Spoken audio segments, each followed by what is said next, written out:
வணக்கம் நண்பர்களே, விஜயபிரேக் பேசுகிறேன். சமீபத்தில் ஒரு புள்ளி விவரம் படித்தேன் ஒரு பிஸ்னஸ் மேக்சினில். என்ன தெரியுமா? நம்மளுடைய சிங்கப்பெண்களை பற்றி நான் ஒரு மிகப்பெரிய நம்பிக்கை வச்சுருக்கேன். சரியா? ஒரு ஆண் சம்பாதிக்கிறத விட ஒரு வீட்டுக்கு ஒரு பெண் சம்பாதிக்கும் போது அந்த குடும்பம் பலனடையும், பயன்பெறும். பட் அந்த புள்ளி விவரம் என்ன சொல்லுதுன்னா, 13.7% மட்டும்தான் இன்னைக்கு இந்தியாவில் பெண் தொழிலதிபர்கள் இருக்காங்க. 20% கூட இல்லை.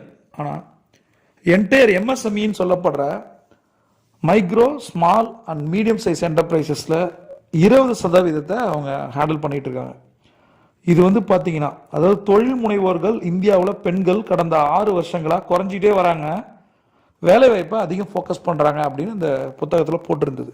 வருத்தத்திற்குரிய விஷயமா அதை நான் பார்க்குறேன். இதை மாற்றணும்னு நான் நினைக்கிறேன். சரியா? பெண்கள் வீட்டில இருந்தே செய்யக்கூடிய பல தொழில்கள் வந்துருச்சு. நிறைய part time business, online business வந்துருச்சு. வீட்டிலேருந்தே செய்யலாம், ஆன்லைன்லேயே செய்யலாம். உங்களுடைய எல்லா திறமைகளையும், என்ன திறமை இருக்கோ அதை நம்ம காசாக மாற்ற முடியும் ஆன்லைனில். அதனால் அதை ஃபோக்கஸ் பண்ணுங்கள்.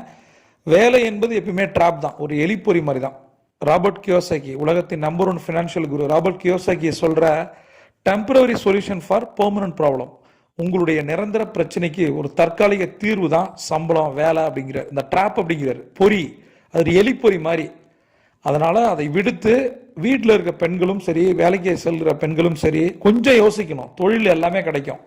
நீங்கள் ஒரு தொழில் ஆரம்பித்து யாராவது ஒரு பெண்ணுக்கோ ஒரு ஆணுக்கோ ஒருத்தருக்கு வேலை கொடுத்தீங்கனாலும் அது ஒருத்தருக்கு நீங்கள் வேலை கொடுக்கல, ஒரு குடும்பத்தை வாழ வைக்கிறீங்க. அதனால் தொழில்களை யோசிங்க.